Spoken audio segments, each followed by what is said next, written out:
suis-je? J'ai dû arriver dans un autre monde. Bienvenue mes explorateurs fantastiques, bienvenue sur ma chaîne Lady Sharp. J'ai mis mes oreilles d'elfe pour un effet Christmas time, mais si vous n'aimez pas et que vous trouvez ça malheureusement ridicule, moi je ne trouve pas, je trouve que je vous plonge dans un univers plutôt sympathique avec les oreilles d'elfe. Ça permet à un petit elfe justement de vous apprendre l'Égypte antique, le truc qui n'a aucun rapport, voilà. Mais c'est avec plaisir que je vous guide justement dans cette magnifique magie de Noël avec mes oreilles d'elfe. Donc n'hésitez pas à me dire ce que vous en pensez en commentaire et n'hésitez pas aussi à vous abonner sur ma chaîne. Ça me ferait énormément plaisir et ça me permettrait d'avoir encore plus l'envie de vous partager ma passion qui est l'Égypte antique. Je vous ferai aussi d'autres choses, d'autres vidéos que l'Égypte antique. Je ne sais pas encore lesquelles. Mais voilà, histoire que ça soit pas que ça non plus, mais principalement sur cette chaîne Lady Sharp, c'est l'Égypte antique. Donc, maintenant, je vais vous présenter l'un des plus grands dieux égyptiens que j'aime particulièrement. Il s'agit de Thoth. Ouais. Thoth est l'un de mes chouchous.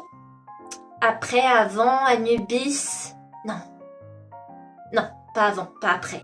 Non, je vais les mettre au même niveau. C'est mieux. C'est mieux. Donc, je vais vous présenter Thoth pour savoir exactement c'était quoi son rôle principal dans l'Égypte antique. Et vous allez voir que c'était pas n'importe qui. Je vais aussi vous présenter la déesse Maat. Et vous allez me dire, mais quel rapport il y a entre le dieu Thoth et la déesse Maat? Je vous en parle tout de suite.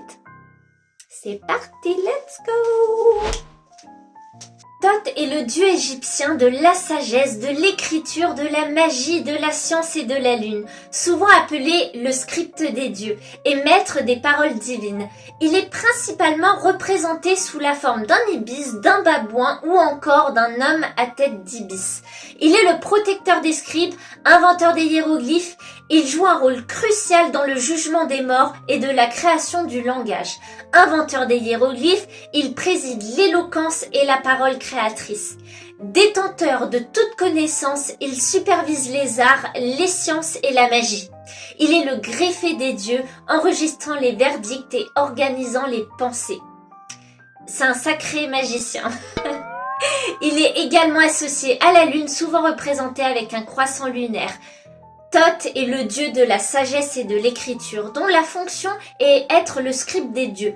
Le babouin et l'ibis sont les deux visages du dieu Thoth. Le babouin accueille le lever du jour par ses cris. C'est pourquoi les Égyptiens l'associent au culte solaire. Le grand dieu Ré, vieillissant et fatigué des querelles humaines, décida de gagner les hauteurs célestes afin de se reposer. Ainsi, il illuminait la terre le jour et la nuit, voyageant dans le monde dessous. La terre restait donc privée de sa lumière la moitié du temps. C'est pour ça que Ré s'adresse au dieu Thoth. Tu seras à ma place, on t'appellera Thoth, celui qui a la place de Ré. Tu entoureras les dieux cieux de ta beauté et de ta clarté. Ainsi naîtra la lune qui marqua la nuit et sa clarté à tout jamais. Les Égyptiens identifièrent donc Thoth comme l'inventeur du calendrier. La pesée du cœur, justement, qui est importante, tant de présider la pesée du cœur lors du jugement des défunts. Il se plaça à côté de la balance. Il notait le résultat du tribunal, fixant ainsi le destin et garantissait l'équité, donc justement la justice. C'est ce qu'on appelle la justice divine de nos jours. Voilà. Maintenant, on va parler de Maat, cette fameuse déesse, et pourquoi elle est associée à Thoth. Je vous dis ça tout de suite. Maat est bien la déesse égyptienne de la vérité, de la justice et de l'ordre cosmique. Elle est souvent considérée comme l'épouse de Thoth. Oh, quelle chance! Dieu de la sagesse et de l'écriture. Bien qu'elle soit aussi la fille de Ré, du dieu Ré, leur union symbolise l'équilibre et la justice divine, l'intelligence et l'ordre. Avec Maat, incarnant le principe même de l'harmonie universelle et de la morale, Maat est à la fois le concept abstrait de l'ordre cosmique et de la vérité, de la justice et de l'harmonie. Elle est une déesse qui incarne ses principes.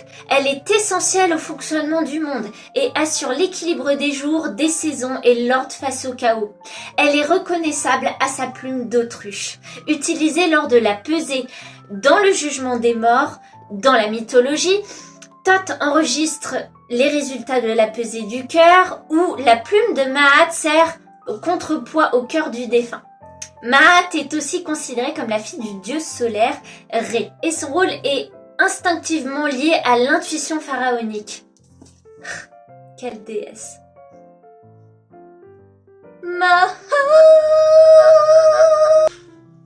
Ouais, hein. Allez. Je savais pas que c'était une plume du coup. Enfin, je savais qu'il y avait la plume Maat, mais sincèrement, je ne savais pas que c'était une déesse et qu'il la considérait comme la femme de Thoth. Moi aussi, j'en apprends des choses. Ouais. Le cours est fini pour aujourd'hui. Mes chers aventuriers fantastiques, j'espère que cette vidéo vous aura plu. Ce nouveau concept, cette nouvelle illustration, c'est pas encore très parfait, hein. Je sais qu'il y a encore des petites choses à régler.